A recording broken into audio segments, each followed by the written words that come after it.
Pourquoi les soldats tombèrent devant Jésus? Jean 18, 6. Imaginez la scène, des soldats armés, torches à la main, prêts à arrêter Jésus. Il s'avance, leur dit simplement « c'est moi » et bam! Il recule et tombe par terre. Que s'est-il passé? Pourquoi cette réaction incroyable? Aujourd'hui, on plonge dans Jean 18, 6 pour découvrir la puissance cachée derrière ce moment. Accrochez-vous, ça va être épique.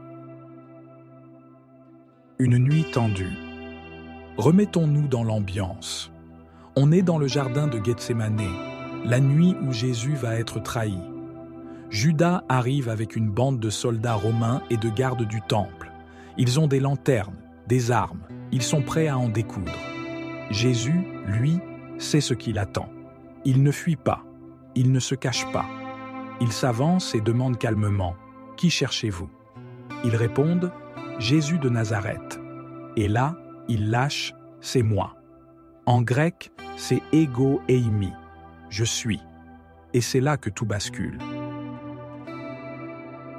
La puissance de « c'est moi ». Mais pourquoi ces trois petits mots « c'est moi » ont-ils un tel effet? Parce que ce n'est pas juste une réponse banale.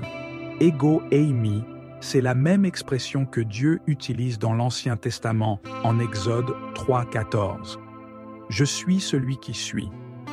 Jésus ne dit pas seulement « Oui, c'est moi, arrêtez-moi ». Non, il révèle un bout de son identité divine.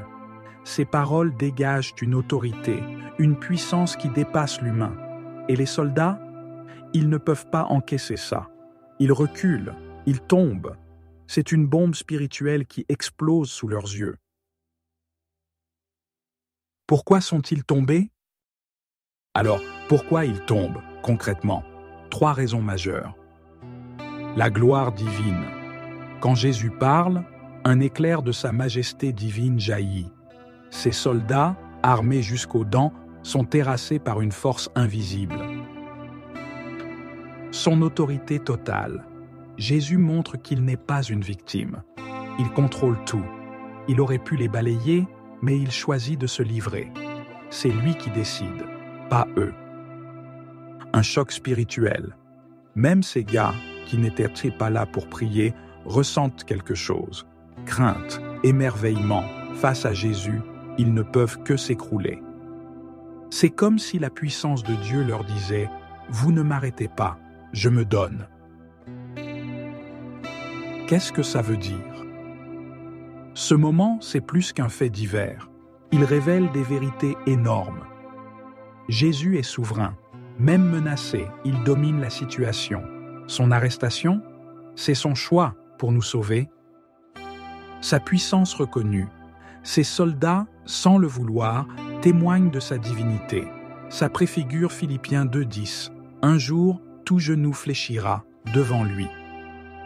Un sacrifice volontaire. Il aurait pu fuir ou résister, mais non. Il se livre pour accomplir le plan de Dieu, un plan qui change tout pour nous. C'est une démonstration de force, mais aussi d'amour. Dingue, non? Et pour nous aujourd'hui. Et vous, qu'est-ce que ça vous apporte? Ce passage crie que Jésus est au-dessus de tout, même dans les pires moments. Vous traversez une tempête? Il est là, souverain. Il vous invite à le reconnaître, à lui faire confiance, comme il a fait confiance au Père. Approchez-le avec respect et laissez sa puissance transformer votre vie. Parce que si même des soldats tombent devant lui, imaginez ce qu'il peut faire pour vous. Conclusion. Donc, pourquoi les soldats tombèrent dans Jean 18,6? Parce que les mots de Jésus ont révélé sa gloire divine et son autorité absolue. Il n'a pas été pris, il s'est donné.